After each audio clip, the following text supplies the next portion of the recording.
Ahead of the 2025 NBA draft, we are joined by NBA Commissioner Adam Silver. Commissioner, it's a wonderful tradition. We always get to catch up before this night. It's one of both of our favorites, especially coming off of these NBA finals, to see the new generation of NBA players coming in. And we've talked about it. It starts with Cooper Flagg. And Cooper's in a really unique position. It's not often that we see the #1 pick going to a winning environment. How do you think that's going to impact him? What do you think of Cooper? Well, it's fantastic for him. You know, just watching your coverage and thinking about the fact that he's only 18 years old, and you were 18 a lot more recently than I was 18. But it's unimaginable. Yeah. I mean, we've both spent time with him now. I had lunch with the draftees, and his family was there, and just talked to him backstage. The way he's handling this all, I mean, if he can play the way he handles the off-the-court stuff, he's going to be incredible. But look, we've seen him play now. He has a body of work.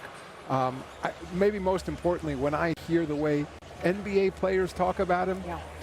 And you know, they played that select game out in Vegas before the Olympics. Again, I don't want to jinx him, but everything seems to be lined up. I also love the fact that, as you said, he's going to a competitive organization, assuming Dallas drafts him tonight, and that'll be good for him as well. I mean, just culturally, to be around players that know how to win, you know, a coach who's seen it all, you know, so I'm really excited for him, and I'm excited for the league. He's already garnered that high praise, as you mentioned, from the LeBron James and Steph Curry and Anthony Davis, his future teammate from that time he spent with Team USA at training camp. I want to talk about the NBA Finals, Commissioner, because it was such a fun ride, that 7-game experience with the Oklahoma City Thunder and the Indiana Pacers, and a really unfortunate sort of undertone of it in Game 7 was Tyrese Halliburton going down with the Achilles injury. And it's a rash of these injuries that we've seen now in these playoffs with Jason Tatum and Damian Lillard as well. Is the league looking at that at all, or is there anything to do to address it? We are looking at it, and in fact, we had already convened a panel of experts before Tyrese's most recent Achilles rupture. So we had 7 this year. We had 0 last year under the exact same circumstances. And the most we've ever had in a season is 4. NFL has had a rash of Achilles issues as well. So the purpose of convening those experts is to try to figure out what's going on. You know, it's interesting, when we look back at the last 10 years, the majority of the Achilles injuries have happened before the All-Star break. So it's not clear it's the number of games. And as you know, modern NBA players, even when they're not playing games, sometimes in the summer, they're working harder than they are during the season when they're playing 3 games a week. They're often playing every day. Some experts think it may have more to do with youth basketball. It may have as much to do with what they do from 10 to 19. Increasingly, they're single sport athletes. These guys train also harder than when I talk to veteran players now. I was talking to Andre Iguodala the other day, the head of the Players Association.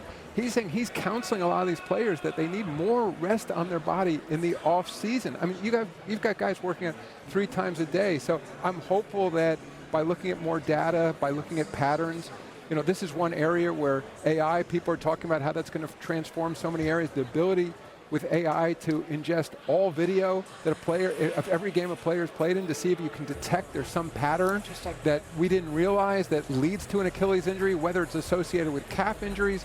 We really don't know, but we're taking it very seriously. Yeah, well, I'm really glad to hear that, and of course we hope Tyrese and Jason and Damian Lillard all get back on the court as soon as possible. Before I let you go, because I know you have a very busy schedule, we're just pinging around the association here. It was announced on Wednesday that the Los Angeles Lakers, the Buss family, is selling the Lakers franchise to Mark Walter for a valuation close to $10 billion. That is a whopping number. How does that impact potentially now looking at expansion? How are you looking at that? Well, let me begin by saying there's no more important family to the history of this league than the Buss family. You know, it's roughly 50 years that they've been involved with this franchise. As I understand, as part of this agreement, Jeannie will continue to run the franchise for several years. And Mark Walter is well known to the NBA. He owns almost 20% of the Lakers now. He owns the WNBA franchise, the Sparks in LA. I'm not sure how it's going to impact expansion. You know, markets are markets. You know, values are set in the marketplace. I mean, I'm not sure we're going to expand, but I don't think this will change our thinking one way or the other. Okay, but not sure at this point whether or not we're going to expand at all. Right. What we agreed, we have a board meeting coming up in Las Vegas this summer, and we plan to talk about it then. Well, then you and I will have to check in again after that board meeting, Commissioner. I always appreciate the time. This is one of the best nights of the year. We get to see these young men and their families have their dreams come true, and so I know you got more important duties to fulfill here. Just calling some names. That's a very important thing. With the pronunciation guides I have, that is a very important piece. Commissioner, thank you as always. Thank we you. really appreciate the time. Thank you so very much. Try to boast at what I look like. Keep them going, try to wear, I pull up long range. Jimmy with the heat, I'm on fire. It's 88 over here,